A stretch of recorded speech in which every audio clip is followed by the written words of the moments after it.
Exclamatory sentence. Exclamatory sentence कौन से sentence होते हैं, इसमें किस तरह के वाक्य होते हैं और कितने प्रकार के वाक्य होते हैं, हमें कैसे उनका अनुवाद करना होता है, ये सारी चीजें हम लोग डिटेल्स में पढ़ेंगे। ठीक है, तो शुरू करते हैं। एक्सक्लामेटरी सेंटेंस वे सेंटेंस होते हैं जिनमें हृदय में उत्पन्न होने वाली तीव्र भावनाओं या मनोवेगों का बोध दिया होता है। यानी ऐसे वाक्य जिन वाक्यों में हृदय में उत्पन्न होने वाली तीव्र भावनाओं या मनोवेगों का बोध होता है, उन्हें हम एक्सक्लामेटरी सेंटेंस कहते हैं। देखें, एक्सक्लामेटरी सेंटेंस यानी विस्मयबोधक वाक्य वे वाक्य जिनमें हृदय से उत्पन्न होने वाली तीव्र भावनाओं या मनोवेगों जैसे प्रसन्नता, दुख, आश्चर्य, क्रोध, घृणा आदि का बोध होता है, उन्हें एक्सक्लामेटरी सेंटेंस कहते हैं। ठीक है, तो एक्सक्लामेटरी सेंटेंस में क्या होता है, हृदय में अचानक से उत्पन्न होने वाली सडन फीलिंग्स जो होती हैं, ठीक है, तीव्र भावनाएं जो होती हैं, उनको व्यक्त करने वाले जो वाक्य होते हैं, उन्हें हम विस्मयबोधक वाक्य कहते हैं।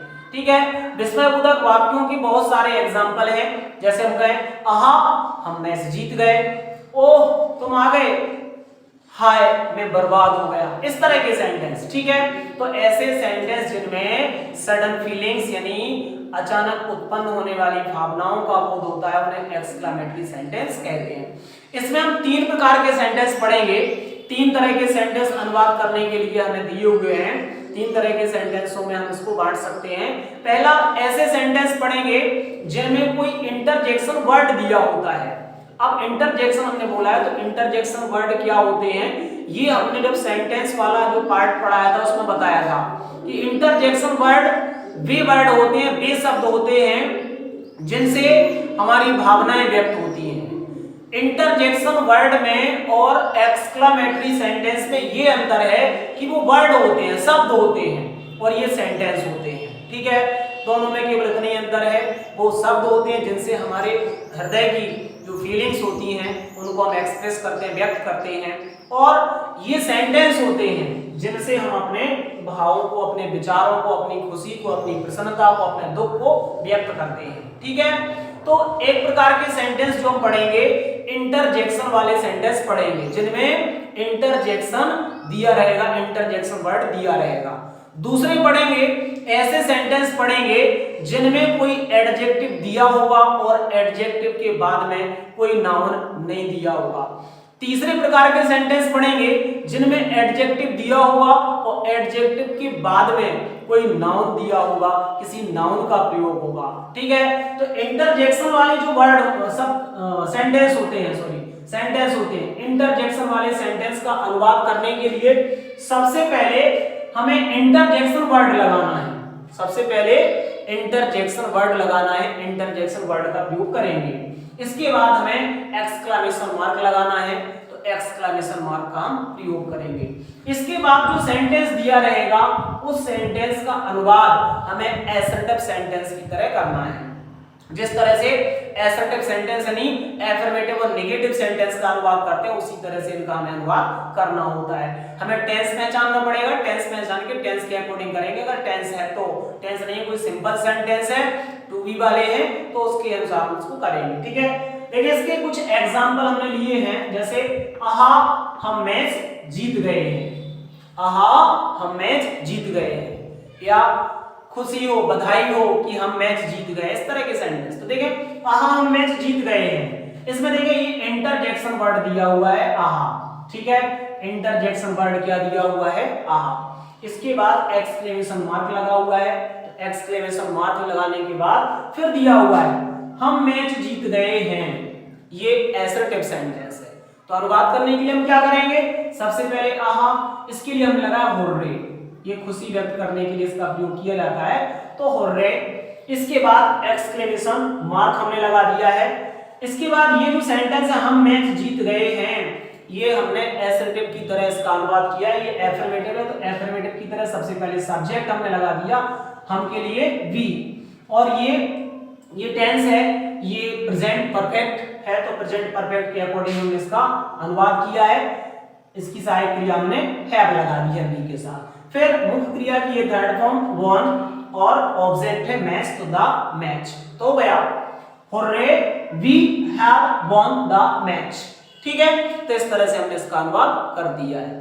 दूसरा सेंटेंस का हम लेते हैं, जैसे हाय, हाय मेरे घर में आग लग गई है, तो इसका हो जाएगा अलास, सबसे पहले इंटरजेक्शन वर्ड, इसके बाद हमें एक्सक्लेमेशन मार्क लगाना है, फिर एसेंट में इसका अनुवाद किया, मेरे घर में आग लग गई है, मतलब my house is on fire. ठीक है, तो इस तरह से इंटरजेक्शन वाले जो सेंटेंस दिए रहेंगे, यानी ऐसे वाक्य दिए रहेंगे जिनमें कोई इंटरजेक्शन वर्ड दिया रहेगा, तो उसका अनुवाद करने के लिए हमें सबसे पहले इंटरजेक्शन वर्ड लगाना है, फिर एक्सक्लेमेशन मार्क लगाना है, और उसके बाद सेंटेंस जो बाकी का बचेगा उसका एसेंटिव के क्रम में अनुवाद कर देना है।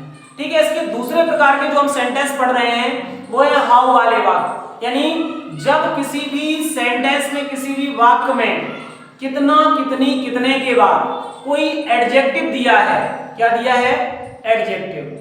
ठीक है, और एडजेक्टिव के बाद नाउन नहीं दिया है, तो ऐसे वाक्यों का अनुवाद करने के लिए सबसे पहले हम हाउ का प्रयोग करते हैं। तो सबसे पहले इसका क्रम देख लेते हैं। क्रम में सबसे पहले हाउ आएगा, और हाउ के तुरंत बाद हमें लगाना होता है एडजेक्टिव। ठीक है, हाउ के बाद क्या लगाएंगे, एडजेक्टिव, और एडजेक्टिव के बाद लगाएंगे हम सब्जेक्ट। क्या लगाएंगे, एडजेक्टिव के बाद सब्जेक्ट, और सब्जेक्ट के बाद हम लगाएंगे वर्ब, और वर्ब के बाद हम लगाएंगे एक्सक्लेमेशन मार्क, यानी विस्मयबोधक चिन्ह। ठीक है, तो हम सेंटेंस लेते हैं, कुछ उदाहरण लेते हैं, उनको पहचानना सीखते हैं, उसका अनुवाद करना सीखते हैं। देखें, जैसे लड़का कितना सुंदर है, ये एक एग्जांपल है, और दूसरा है मौसम कितना सुहावना है। लड़का कितना सुंदर है और मौसम कितना सुहावना है, इन दोनों सेंटेंसों को हम देखें और पहचानना सीखें कि एडजेक्टिव के बाद नाउन दिया है या नहीं दिया है। देखें, इसमें दिया है सबसे पहले कितना, ये शब्द हम देखेंगे कि कहां दिया है, कितना, कितनी, कितने कहां पर दिया है, ये हम देखेंगे। तो दिया है कितना, और कितना के बाद दिया हुआ है सुंदर। सुंदर, सुंदर क्या है, यानी ब्यूटीफुल। ब्यूटीफुल क्या है, एक एडजेक्टिव है, और एडजेक्टिव के बाद इसमें कोई नाउन नहीं दिया हुआ है। एडजेक्टिव के बाद यहाँ पे कोई नाउन नहीं है। ठीक है, इसी तरह से इसको भी देखें, मौसम कितना सुहावना है, कितना के बाद सुहावना दिया है, और सुहावना क्या है, एक एडजेक्टिव है, और एडजेक्टिव के बाद में कोई भी नाउन नहीं दिया हुआ है। ठीक है, तो इसका अनुवाद करने के लिए सबसे पहले हमने हाउ लगा दिया, फिर लगाना है एडजेक्टिव। एडजेक्टिव क्या है, सुंदर, तो सुंदर के लिए हो गया ब्यूटीफुल। फिर हमें लगाना है सब्जेक्ट। सब्जेक्ट यानी कर्ता, कर्ता क्या है, लड़का, हो जाएगा बॉय। फिर वर्ब, वर्ब है दिया है तो इज आ जाएगी, और इसके बाद एक्सक्लेमेशन मार्क। तो क्या हो जाएगा, हाउ ब्यूटीफुल बॉय इज। ठीक है, इसी तरह से दूसरा वाला हमने किया है, मौसम कितना सुहावना है, तो सबसे पहले हाउ लगा दिया है, फिर एडजेक्टिव सुहावना के लिए प्लीजेंट, फिर सब्जेक्ट यानी कर्ता, तो मौसम वेदर आ जाएगा, वर्ब क्रिया इज आ जाएगी, और एक्सक्लेमेशन मार्क आ जाएगा, विस्मयबोधक चिन्ह। तो हो जाएगा हाउ प्लीजेंट वेदर इज। ठीक है, तो इस तरह से हमें हाउ का अनुवाद, हाउ वाले वाक्य जो हैं या ऐसे वाक्य जिनका अनुवाद हाउ से करते हैं, उन्हें हमें पहचानना है कि अगर कितना, कितनी, कितने के बाद कोई एडजेक्टिव दिया है, और एडजेक्टिव के बाद में कोई नाउन नहीं दिया है, तो हमें उनका अनुवाद करने के लिए सबसे पहले हाउ लगाना है। ठीक है, हाउ एक्सक्लेमेटरी सेंटेंस में हाउ वाले वाक्य हमने पढ़ लिए हैं। अब एक्सक्लेमेटरी सेंटेंस में अगले जो वाक्य वो व्हाट वाले वाक्य हम पढ़ेंगे।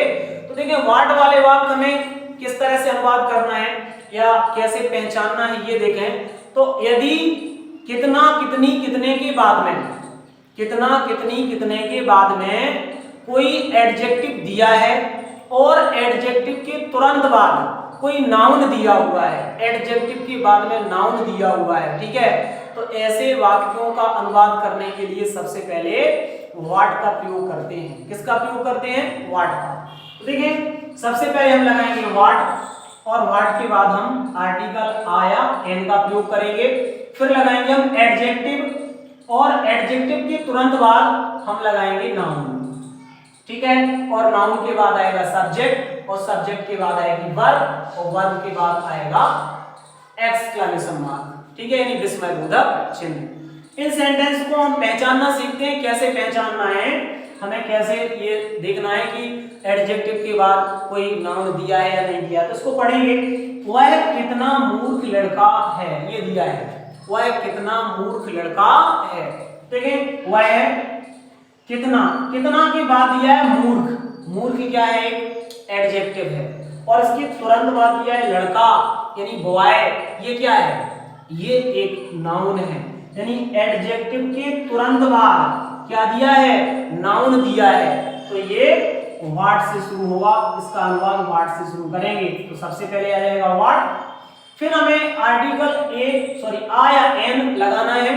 तो आ या एन कहाँ लगाएंगे, अगर जो नाउन दिया हुआ है, नाउन एक वचन है और काउंटेबल है, काउंटेबल और अनकाउंटेबल दो प्रकार के अलग से नाउन हमने बताए थे वो।